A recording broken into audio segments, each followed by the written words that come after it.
I want to see Mr. O? Well, Mr. O's in the house, so he'll be up here about 5 o'clock. And tomorrow we're going to hear from people like Romy. Who wants to hear from Romy Vadera? Well, give him a hand. Romy just walked in. Welcome, Romy. So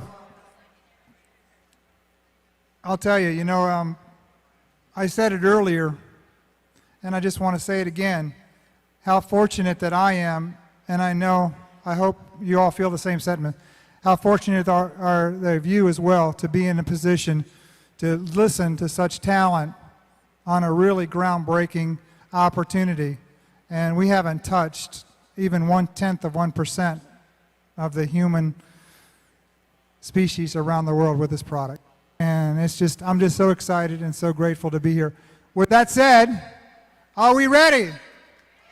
Are you ready? Are we ready back here? Yeah. Okay. All right. Well, welcome. I want to welcome back our international viewers. Welcome to the Orlando 2013 afternoon event on this Saturday. We want to welcome you from Singapore, from Asia, from California to Maine, and all around, all parts in between. We're really grateful that you're joining us here. And any replays after this event, after tomorrow evening, you'll be able to watch those replays on the internet for the next 7 days. So again, thank you from all over the world for joining us. At this point, I'd like to introduce our first speaker that's going to get the afternoon started off. He's a speaker that we all know and love. He's a speaker that's written a book called Confessions of a Skeptical Physician. Let me ask you a quick question. How many people have used that book from 6A Tools and made very successful sales with it? I can't hear you. How many made successful sales? How many want this gentleman to come up on stage right now and tell you more? I can't hear you. We need to really give him a round of applause. Come on, everybody. Dr. Timothy Mcknight. Yeah, thanks. Good afternoon, everybody. Ian, Glad that's to where see it you made is. it back from lunch, and hope nobody falls asleep. And I feel really great group of people, and I think one of the things I like the most is just interacting and talking with you at various locations through the conference. And so it's a great honor. Actually, I'm nervous to come on. Oops.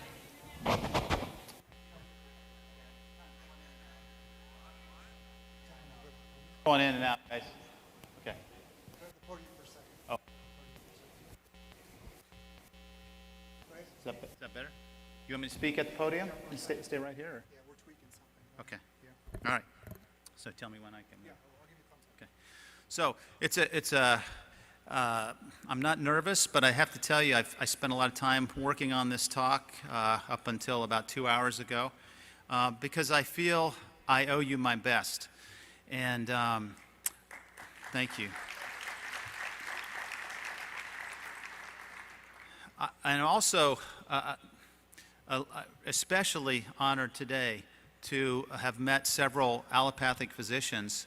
I mentioned a couple years ago in an event like this that I thought someday that there was a growing tide of allopathic physicians who would find their way to the Enagic family and come here with an open mind. And we have a number of allopathic physicians here, more than I think I've ever seen at one of these conferences. So this is absolutely wonderful.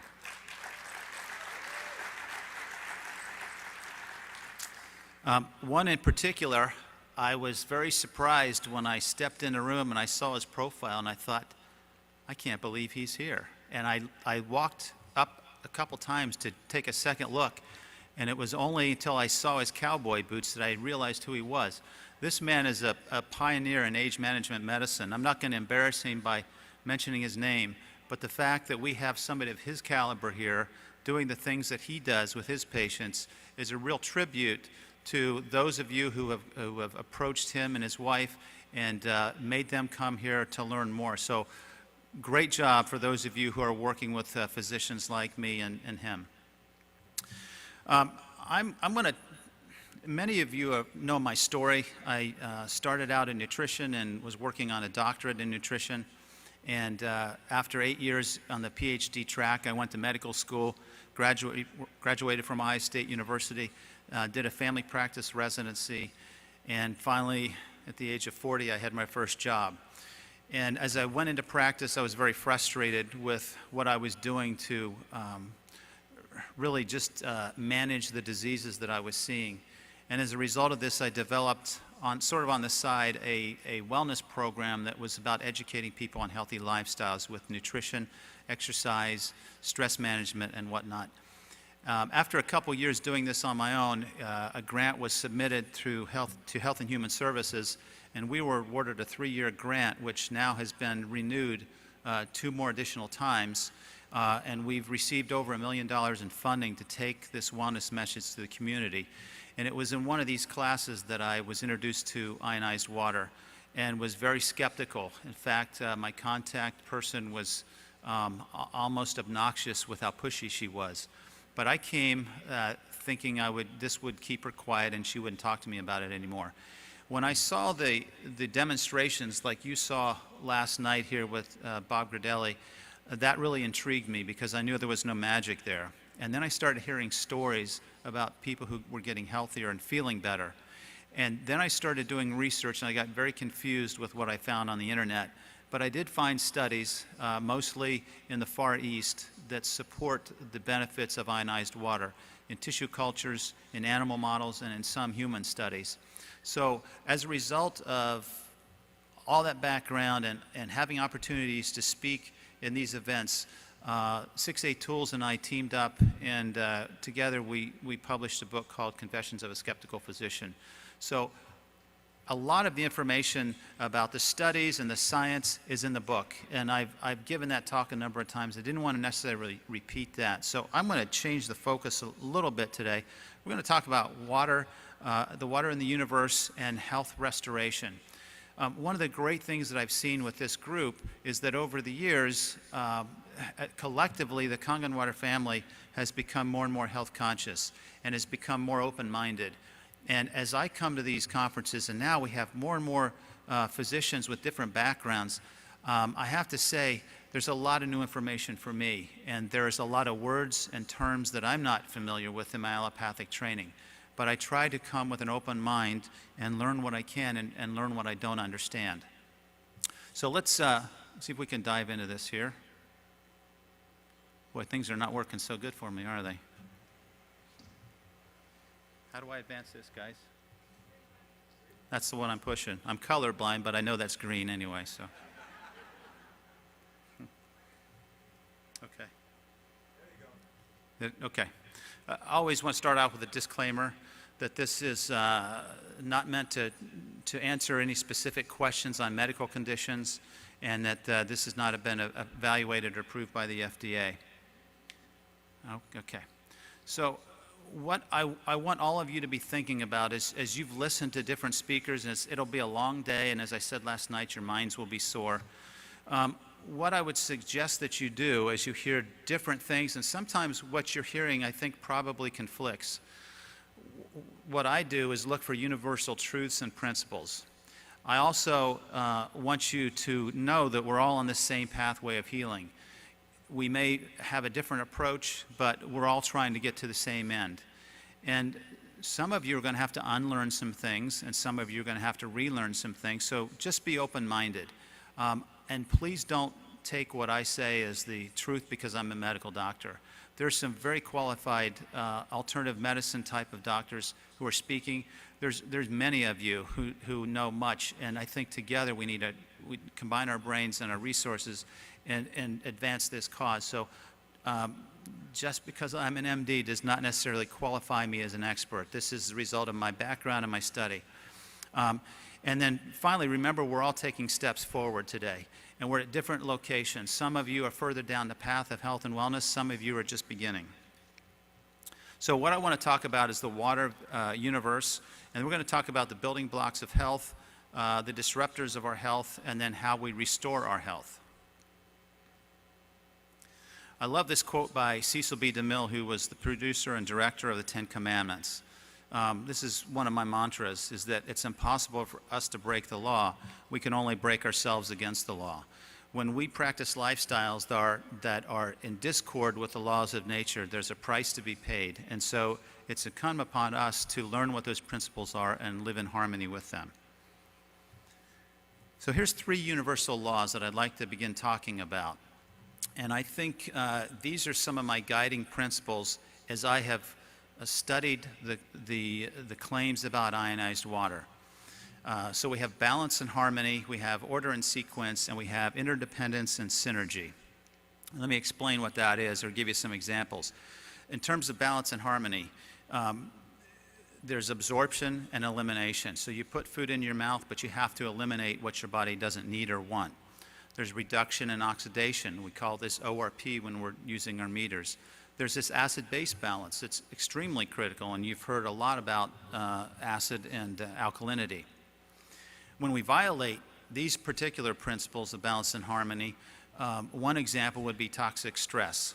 And these would be heavy metal and organic acid accumulations that cause a lot of disease and dysfunction. Then oxidative stress can lead to heart disease, cancer, diabetes, and hypertension. Another example of an imbalance or a disharmony of the laws of reduction and oxidation. And finally, the acid stress that happens when our body is not able to maintain that acid-base balance can be seen in conditions like kidney stones, kidney failure, and emphysema. The second underlying principle is the principle of order and sequence. Examples of this would be the synthesis of DNA and protein, which this is the top figure there in the right-hand corner is showing you protein synthesis. There's also order and sequence in the orbits of the solar planets and electrons around an atom. And there's also an order and sequence to every embryological development in life. And when those are violated, there are severe consequences. So if there's a misread or a disordering of the DNA sequence, it could potentially lead to cancer. One amino acid that's erroneously inserted into the hemoglobin molecule can lead to a devastating disease called sickle cell anemia. So these laws can't be violated without a consequence. If we don't digest our foods properly through the proper sequence, then we have problems with absorption. And anytime there's a significant error in this order and sequence in the embryological development of any life form, there's normally the result is a spontaneous abortion. The last example is interdependence and synergy. And there's this idea that we're all dependent on each other. And even in these smaller levels, we're made up of several different organ systems. But these organ systems communicate with each other. The circulatory system is dependent upon the endocrine system and the nervous system, to name a few. Cells have their own set of organs. We call them organelles. And those organelles are dependent upon the health and the vitality of each other. Then we have the gut, the microflora in our gut, extremely important for the proper digestion of the foods that we eat. And then we have enzymes, and cofactors are typically metals, trace minerals that are important for the function of those enzymes. But if you have an enzyme and those trace elements, without water, you have an enzyme that's non-functional. It doesn't move, it doesn't do anything, so water has to be part of this. We can violate this principle of order and synergy, and the questions that I would pose is, how long can you live without a heart? How long can you live with an unhealthy heart? Can your cells survive without the mitochondria or the nucleus? Can you digest food without a healthy population of microflora? How long can you have a gut dysbiosis and expect that your health will be able to maintain itself? Okay, so with that as a backdrop, let me ask you this. Does water obey these same laws? This is a depiction of a water molecule, actually 5 water molecules, and you can see the bond angle that they associate with because of hydrogen or polar bonding. When these polar bonds are optimally aligned, you get a hexagonal type of a configuration. And remember, you're looking at a 2D image which is actually a 3D structure in life. There's an extremely well-educated chemist, Dr. Maywan Ho, who wrote a book called Living Rainbow Waters, made a very interesting statement about the cooperative, coherent nature of water, meaning this interdependence of water molecules on each other. I'm going to just read to you or tell you about this claim that she made. She talks about the hexagonal formation of water molecules in both ice and water. And the question is, why does it do that? Well, her conclusion is there's greater stabilizing energy. There's higher electron density when these molecules clump together in a 6-molecule configuration. With this enhanced energy, there's enhanced electron transfer through that structure. And this can be measured by X-ray and neutron diffraction. There are some natural sources of the pentagonal water, which is a 5-molecule complex. And these, according to her research, are found at the bottom of the Arctic Ocean in small pockets of gas. This is a kind of a technical picture. It's really a basic idea. And what we're seeing here are the fact that when you have 6 water molecules associating together, 2 things happen that are really important. One is that the hydrogen bond length becomes very short, and it doesn't tend to shorten if you put a 7th water molecule in there. It doesn't seem to make a difference. If you only have 2 or 3, you can see by the figure on the left that it makes a difference in that hydrogen bond length. The other point that's worth noting is when these water molecules combine to be a 6-molecular complex, there's great electron density, and that stabilizes at about the 6-molecule complex. So this was Dr.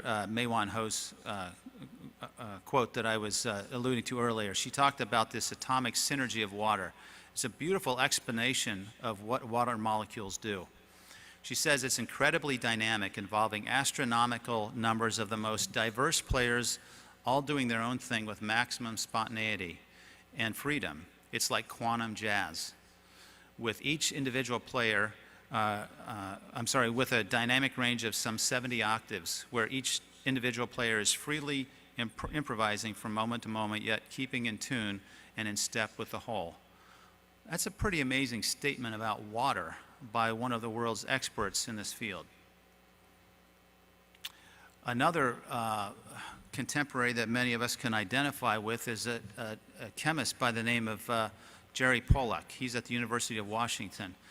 This is a neat video to look on YouTube to watch, but he gave a presentation at the University of Washington as, I think, a faculty presentation of the year. We all know that water exists as a liquid, a gas, and a solid, but with his research, and this is recent, he has evidence that water also exists in a 4th stage called a liquid crystal stage.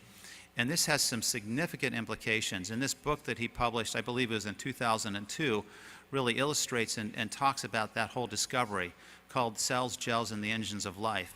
And it's about this liquid crystal feature of water that can exist. And he further made a statement that cell biology in particular considers water as a mere background carrier of the more important molecules of life. However, it appears that water is a central player. So now we have someone in our own country here who's a leading researcher, spending his entire life studying water, and we're starting to scratch the surface now of the impact that water can have in our lives and in biological systems. This liquid crystal water is found along structures inside the cell. It's found along the surface of water. It allows for rapid transfer of energy. Now, this may have implications with those of you who are drinking ionized water and feel like you're energized with it. And it conducts protons 40 times faster than bulk water. Okay? Dr. Pollack has recently been introduced to ionized water. I think he's fascinated by this and wants to begin some studies in his lab on it. This is what he's talking about here. And I guess my question is, does this structure on the bottom look like it obeys the law of balance, order, and interdependence? And what you're seeing is the surface of water with these positive and negative charges, and the water molecules will line themselves up because of the polar nature of water to be attracted to the opposite charge. And you can see this alternating sequence of the way the water molecules are oriented. These little capsule-like figures represent a water molecule. And what's happening in this zone at the surface, which he calls the exclusion zone, is that all solutes, the other minerals and salts that would normally be in a solution, are moved away, and they're not found in this zone. And because it's only water molecules that are interacting with each other, it forms a very unique chemistry, which is what he terms as the liquid crystal nature of water. And so this is the physical explanation for what you're seeing with the mosquito or the water bug sitting on the surface of water and not sinking. This tension that's created, this surface tension that's recreated, is due to this liquid crystal water formation. He also goes on to explain that this same orientation happens in living biological systems. So what you're seeing here with these squiggly lines are what we're representing here as a protein, and proteins have positive and negative charges. And so the water molecules will orient themselves along these proteins based on the charge difference, and they will form an exclusion zone. And it's a very strong bond. And what's really interesting is if you take the protein out of this solution, the water molecules hold this orientation. They don't fall apart. So we can say that water has a memory. I'm not sure what the implications of that are. All I know is that's very significant, and we're not just talking about H2O here. So we know that this liquid crystal water is highly balanced, ordered, and interdependent. The molecules rely upon each other. They influence and maintain protein shape, which may be the explanation for this idea that water can create a memory. And this allows for energy transfer along these interfaces, and this may be what injects life into the enzymes that, without water, are motionless. And these same interactions are believed to also occur along other key molecules in the cell, including DNA strands and the cell membrane. So let me ask you the question here. We talked about harmony, order, and interdependence. Do you think, with what I just presented, that water obeys these laws? Have I convinced you? Good, because I convinced myself. Hopefully you agree. Does the ionized water restore this balance, order, and interdependence? Well, this is all theoretical, and I guess it's just my opinion, but I believe that it does based on a few observations. We know that we can change the ORP level by adding highly electron-rich water, and that's easy to measure. We also know that there's order in this hexagonal, order and perfect symmetry in this hexagonal molecular orientation. And interdependence, my answer to that is we know that this water has, for some reason, and I think there's theories, but for some reason it's able to hydrate and flush the tissues extremely well. Okay, Dr. Pollack made a couple other statements that I think were very interesting. He says that water at a negative electrode will cause the structure of water to grow. The water at the positive electrode will diminish that structuring effect. When water structures, it loses its structure at death.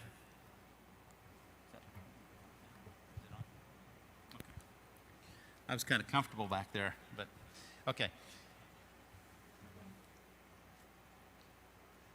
And another statement that I really liked is his definition of potential energy. His definition of potential energy is that it's a combination of order and charge separation, like you would see in a battery.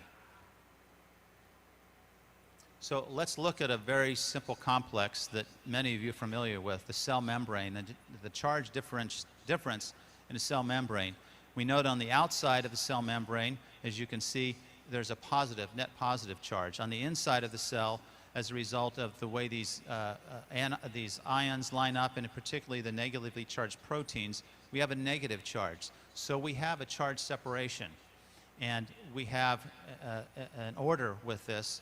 And as a result of that, we can measure this membrane, the cell membrane potential, which in most living systems is believed to be between negative 40 and negative 80 millivolts. So let me ask you this question. Does Kangen water have a charge separation potential? Do we measure that? Give me a number. What's that? Minus 300 or 400. That's what you're measuring with the ORP, right? You're measuring millivolts. Okay, so does that mean that if you drink water that's negative 600 millivolts, that you're going to do something bad to these cells that are operating at this smaller this voltage range? I would say not, because we're not talking about every particular cell simultaneously being bathed in negative 600 millivolts. It's a gradual process. And of course, these ions are moving in constant flux. But if we can add to this charge differential, I was talking to a neurologist just a few minutes ago. Maybe this has some impact in neurology and neurological disorders. Life is all about the transfer of energy. And if you just remember high school biology and what you're trying to learn about with ATP synthesis, the fuel of the cell, there's this last chain of events that has to happen before ATP is formed, because ATP is what your body primarily burns as fuel. And in this process, we're transferring energy through hydrogen ions. It's this flow of electrons. And I can't point this out to you, but let me walk over here and I'll just see if you can see this. There's an enzyme, a protein complex. Most of these are enzymes. There's a protein right here called ubiquinone, or coenzyme Q10. This is depleted in any of you who take the cholesterol medicines, antidepressants, blood pressure medicines, particularly beta blockers, and many of the diabetic medications. So if you're depleting that CoQ10 and you're trying to make energy, how do you expect that you'd feel? Tired, weak, your muscles feel sore, your joints hurt. So what you should be doing is taking CoQ10 as a supplement to replace that. What we really need to do is appreciate the fact that sometimes medications can cause some harm. And I'll tell you with confidence that every prescription drug has a deleterious effect on cell biology, and it will cause some type of a nutritional compromise. Might be relatively minor, but it's going to be there. And so we really need to be careful with the use of prescription drugs, even though sometimes they're necessary. So how's your energy flow? How's this process happening in you right now? How are you feeling? Because those of you who have been really faithful drinking this water, most of you will feel a surge of energy. You'll feel more energized as a result of it. Okay, most of you understand the electrolysis process. We're going back to Dr. Pollack's comment that as electrons flow from the anode to the cathode, the water will be structured.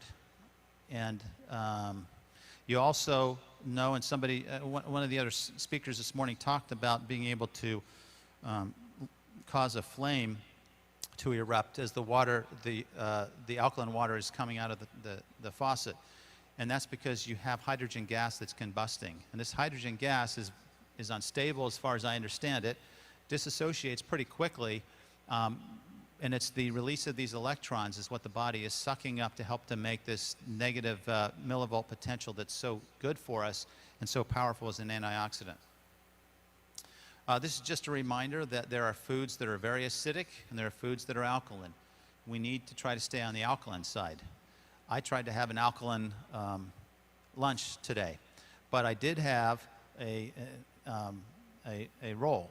Okay, so I had some white bread. So I added some acidity to my diet. Probably not the best thing to do, but you know what? We're all trying to do the best we can, right? And we can always do better. But the idea is that we're progressing and improving. There are definitely acid loads. We know that the blood pH ranges is from 7.35 to 7.45. Acid is a byproduct of metabolism. The athletes talk about lactic acid, there's pyruvic acid, there's all alpha-glutaric acid, there's all types of acids that are created as a result of metabolism. Where does that acid go? Most of it is excreted in the urine. And so as the blood comes to the kidneys, the pH is 7.4. But when it filters the blood, now we have a pH that's lower because we're getting rid of those excess acids. Okay, so we know that the body has to maintain this neutrality. I had a patient once in diabetic ketoacidosis with a pH of 7.15. She was pretty much comatose, very, very sick. The body can't tolerate ranges too far on either extreme, and so it goes to great extremes to maintain this balance with a buffering system. And the fact that we have 3 different systems to do this tells us that this is extremely important. These are the systems right here. I got this right out of Guyton's Physiology. For me, there's got to be physiology that supports this. The lungs are the primary. It's a quick way to release a lot of acid. That's what happens when we exercise, but it doesn't fine-tune. The kidneys are the secondary means of getting rid of acid, but if we have kidney problems, as we talked about last night, we'll be very acidic. And then there's chemical buffers, and there's a whole array of different type of buffers both inside and outside the cell. And what we're doing when we drink alkaline water is we're affecting, to a small degree, the pH in the intra and extracellular tissues. But I don't want anybody to the idea that drinking alkaline water is overriding these built-in systems, because they are there. They've protected us for millions of years. They've kept animal life alive through the built-in mechanisms that we have. We know about this oxidation reduction potential. We're measuring millivolts, and that negative millivolt or positive millivolt is oxidizing. I was trying to depict something, and I didn't really do a very good job with it. Most hydrogen in biological systems exists as a proton. So it's this hydrogen plus molecule that I'm depicting on the left side there. If you add an electron, now you have elemental hydrogen. That is not something that you see very long.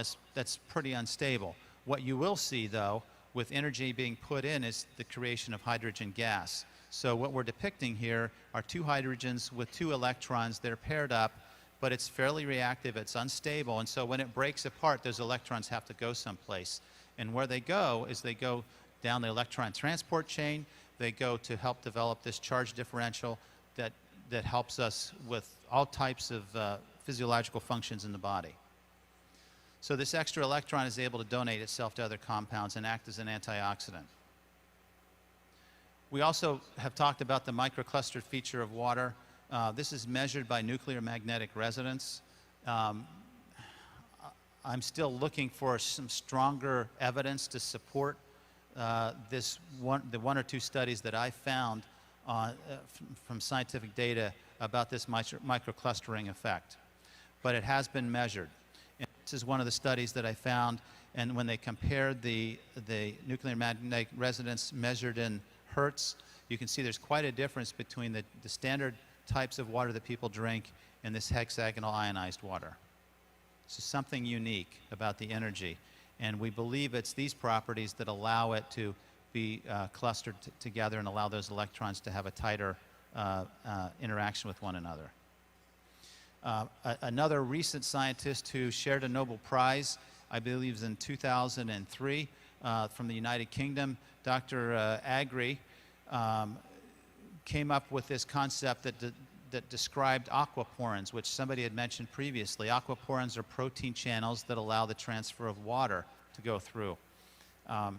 This would make sense that as we age and our proteins are compromised and oxidized, there's many examples of what happens when these proteins change their structure, from enzymes that are not as efficient as they should be to insulin receptors perhaps not working optimally, and maybe even this water channel, this aquaporin, if these proteins become oxidized and change the configuration of the proteins, now we have a structural change in this channel that may impede the flow of water. And this is just theoretic conjecture, so we're off the science talk here, but if you're drinking alkaline and ionized water with a lot of free electrons, you have the ability to potentially heal and restore the health of those proteins back to their native structure, potentially allowing the flow of the water to improve. So our health is compromised, and I came up with this tricky catchphrase. Shan Stratton is a genius at this. I kind of worked at this, and I wasn't very good, but this is what I came up with, 5 things. And this is what I think we've done to compromise our health. The wrong type of water. We need to be careful about what we put on our skin, what we put in our mind, what we put in our mouth, and what we put in our lungs. Now let me give you a couple examples of this. I want you to think about what's in your water. Now this is depicting the sort of the life cycle of mercury, which is a heavy metal, and many of us are contaminated with mercury. My mercury levels are at toxic levels. I just learned this about a month ago. And this gets aerosolized in the air, particularly in areas where there's a lot of steel mills and a lot of industry. And then it filters down into the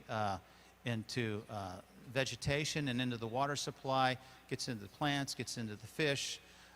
If we're growing produce in these regions, it gets into the foods that we eat. So let me show you the map of mercury levels in different regions of the United States. You can see the Northeast has got the highest mercury levels, and this is where a lot of the original steel mills were. And there are other reasons for this as well, but I just want you to see that you're all exposed to mercury at some degree or another. And when this gets in your system, it has to be considered, because I'm not convinced that drinking alkaline water gets rid of mercury. I'm not sure how that happens. Maybe somebody else can explain it. Another interesting comment, looking at pesticide mixtures and talking about how they disrupt the endocrine system and the effects on amphibians. Dr. Hayes said there's toxic levels of these pesticides that were studied in frogs at levels of 0.1 part per billion. 1 part per billion is the equivalent of 1 drop of water in an Olympic-sized pool. Okay, so we're talking very, very small levels that can be very toxic to amphibians. This should blow your mind a little bit. The urine of a farm worker contains an average of 2,400 parts per billion of these pesticides and these compounds, and he says that this could effectively castrate 720,000 frogs from the diluted urine of these workers, okay? So think of that. And this is the consequence when these animals are exposed to these types of pesticides and endocrine disruptors. All kinds of strange things happen. Another study was reporting. Was there a comment? Oh, you couldn't see that? Okay, that's a frog with two additional legs growing out in the middle. So major malformation.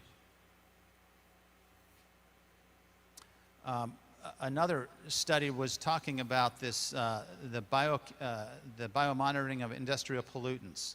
And the statement was that humans are now exposed to synthetic pollutants in drinking water, air, and the food supply, as well as in consumer products and home pesticides. Some of these chemicals resist metabolism and excretion and therefore accumulate in body tissues. And the general population, their burden indicates that even small exposures and releases of these persistent bioaccumulative substances can develop in significant levels over time. Now, we're not talking about biotoxicity here, but we are talking about what goes into our body and what we're exposed to, whether it's through our skin, our lungs, or our mouth. And we're talking about compromised water, because that was my first point here. There's a lot of compromised water that is available to us. Most of the bottled water we drink has oxidation properties, but it's very easy to eliminate that by drinking high-quality ionized water. There's some compromise in skin applications.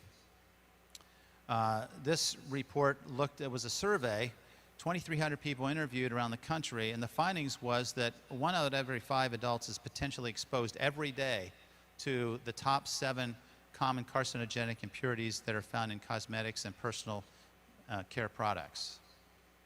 1 out of 5 of you. Hydroquinone was the most on the top of this list, and then there are others listed here.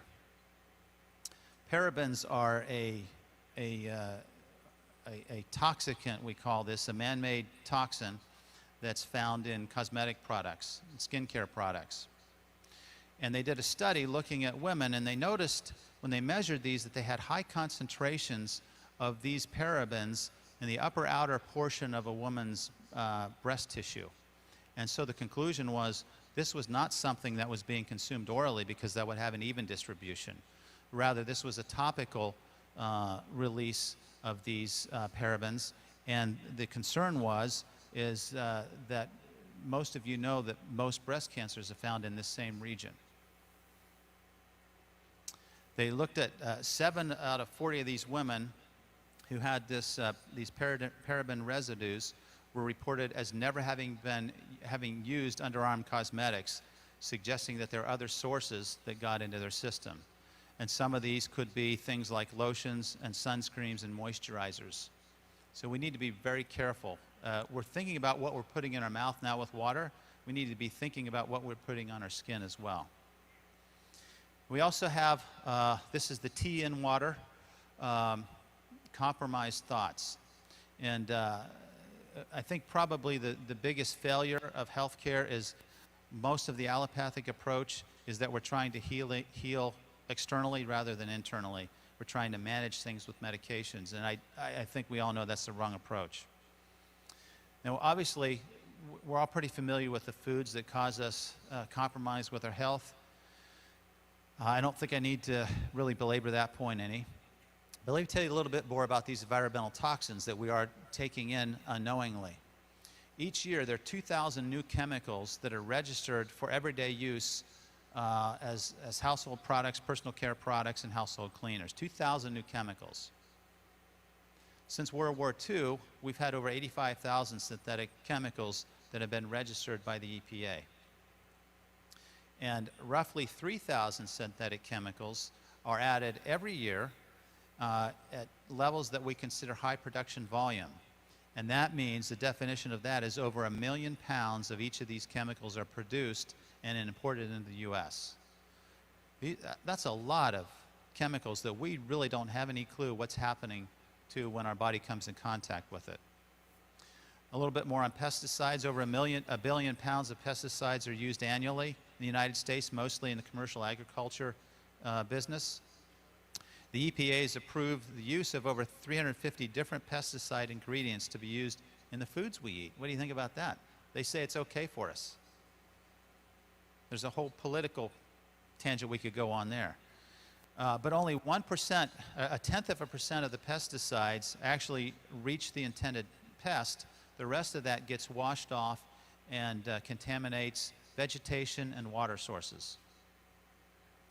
Laboratory tests have uncovered 167 chemical pollutants in the blood and urine from 9 volunteers, including an average of 53 carcinogens in these individuals.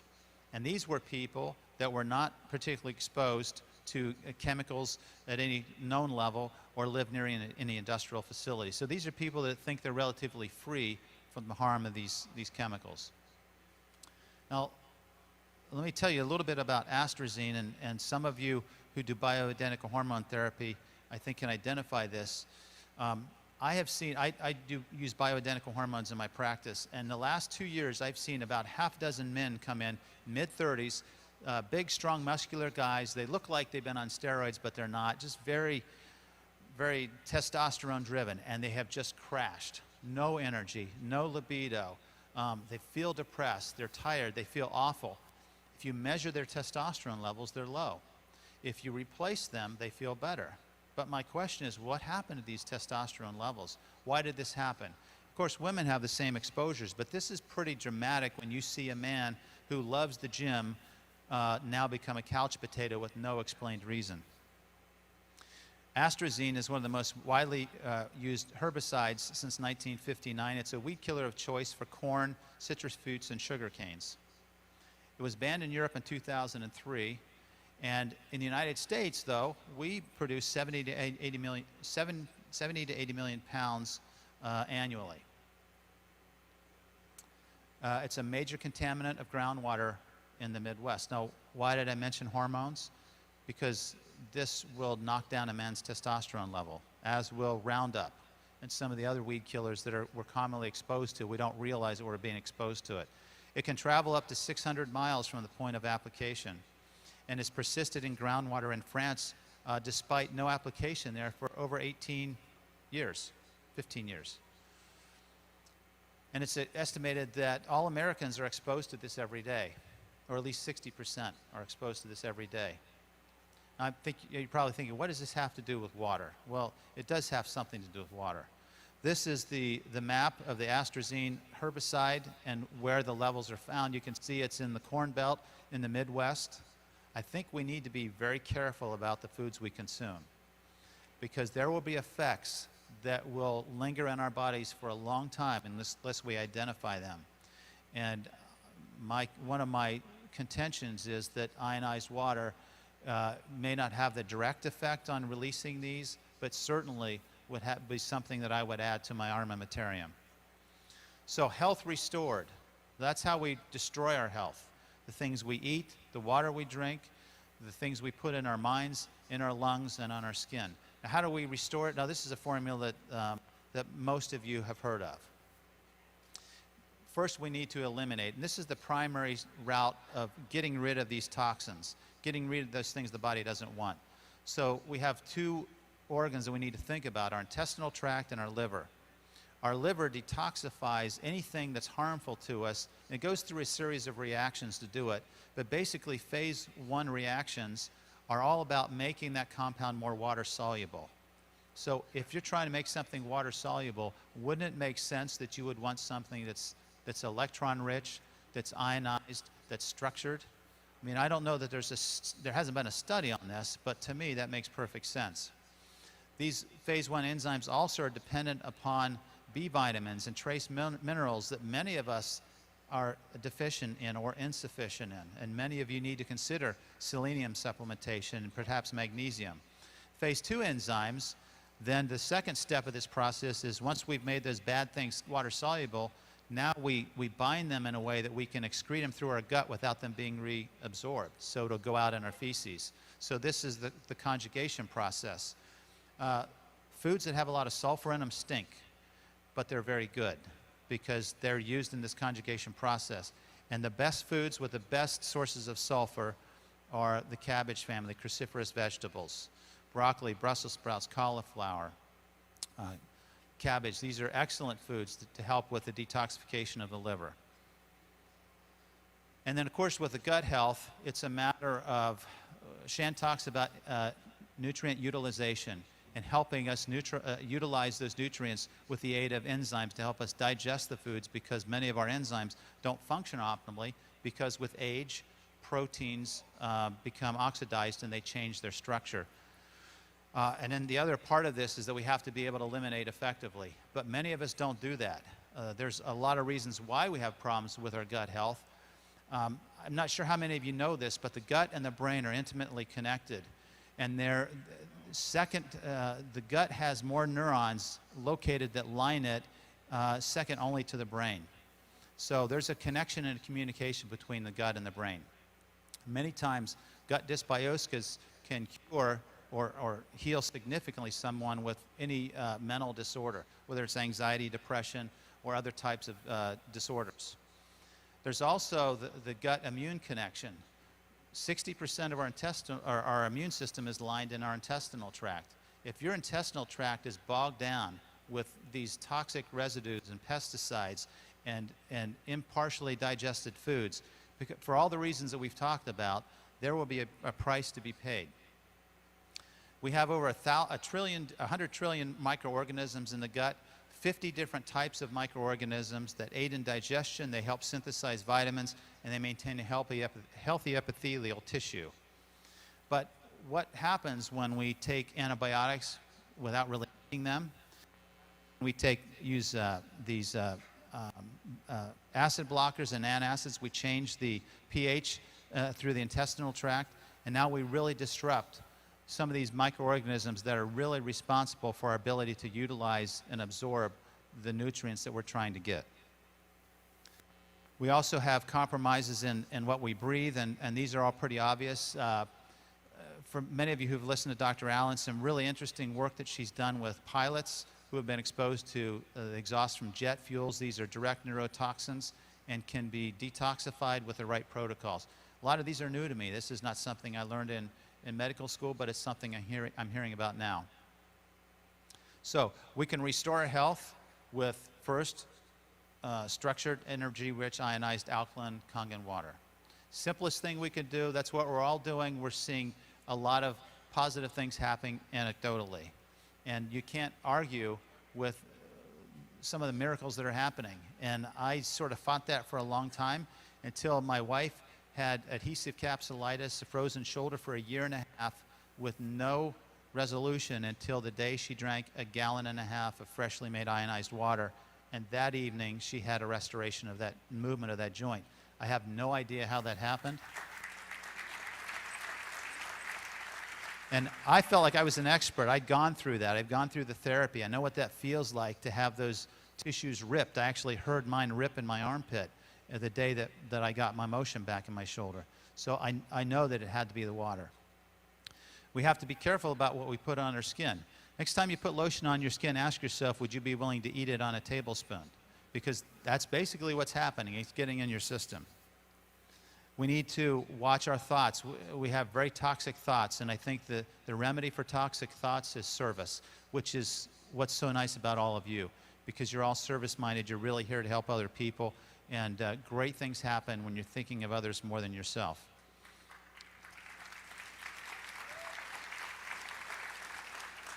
Then we need to eat live food, foods that are rich in enzymes, the foods that God has created for us. And anytime we process or modify those foods, we compromise the nutritional value of them to some degree. So plant-based, organic, variety and colorful foods are the best foods that we could eat. Obviously, we need to drink or to breathe air as clean as we possibly can. And then finally, move. Now, that doesn't fit my acronym WATER, so I didn't know what to do with that, but you got to move. I mean, movement, it helps you perspire, helps you get rid of some of these toxicants, but it also moves your lymphatics. Extremely healthy, extremely important. So we're the product of our environment. And an interesting statement that I like that Louis Pasteur made on his deathbed was he said, the cell is nothing, the environment is everything. Think of the environment that you're saturating your tissues with.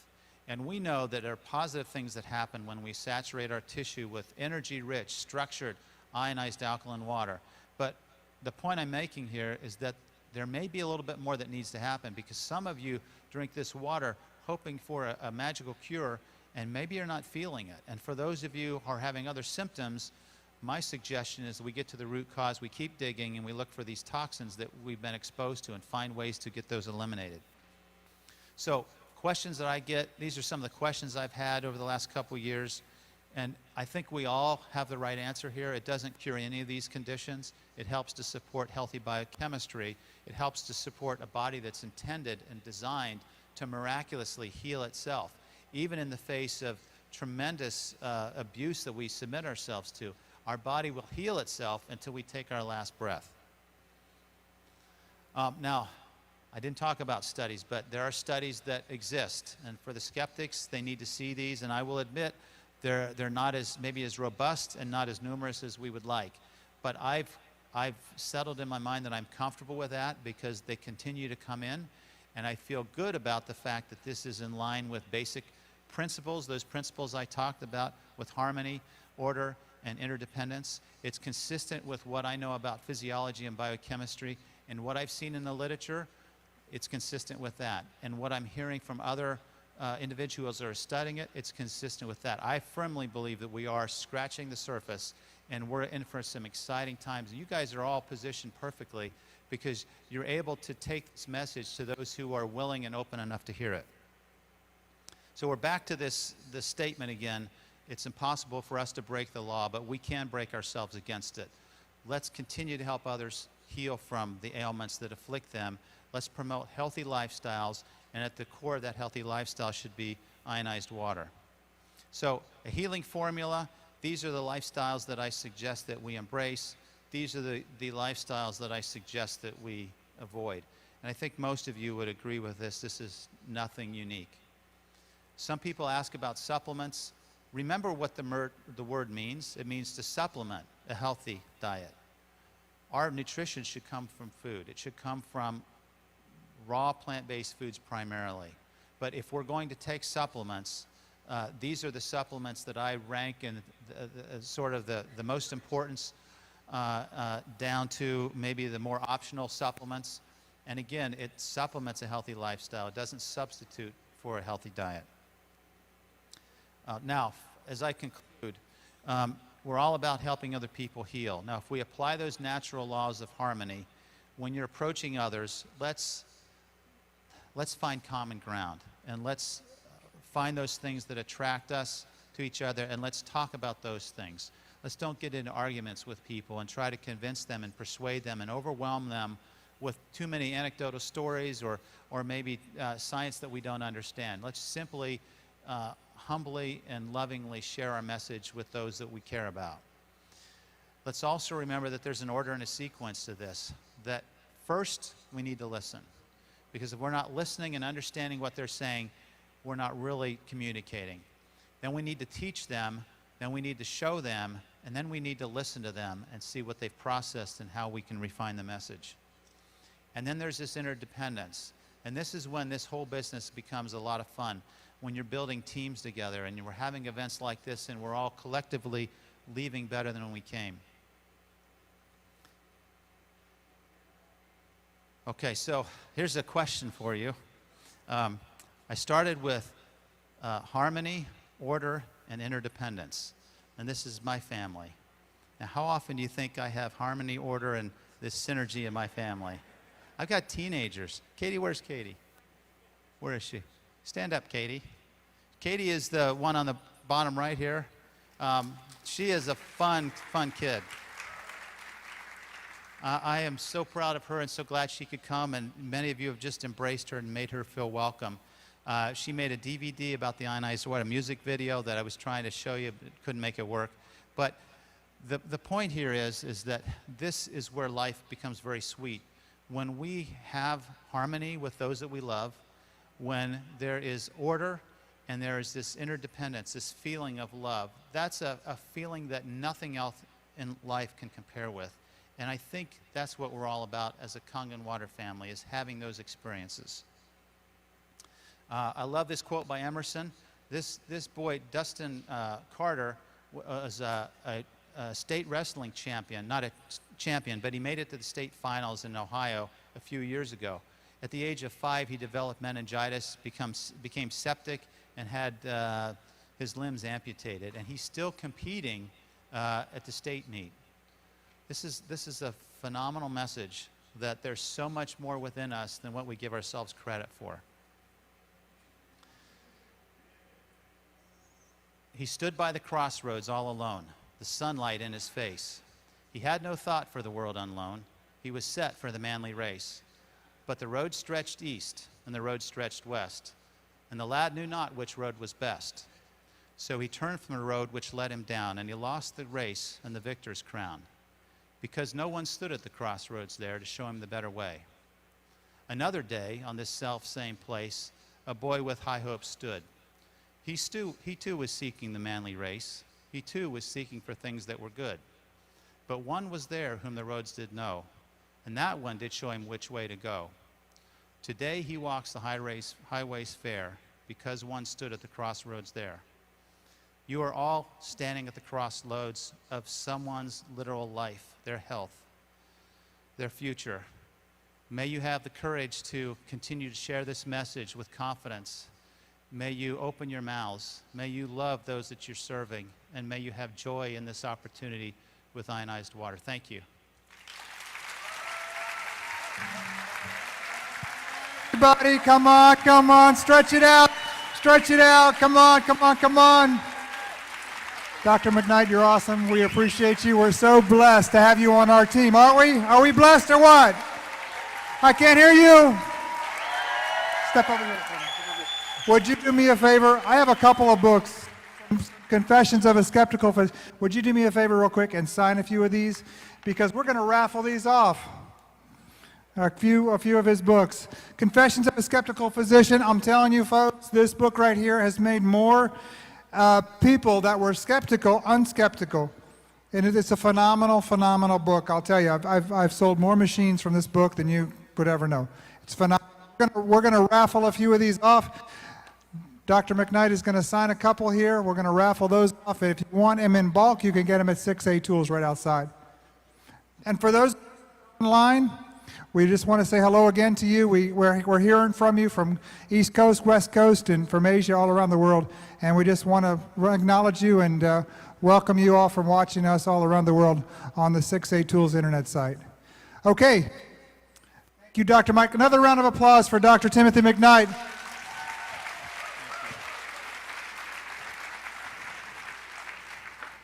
Okay.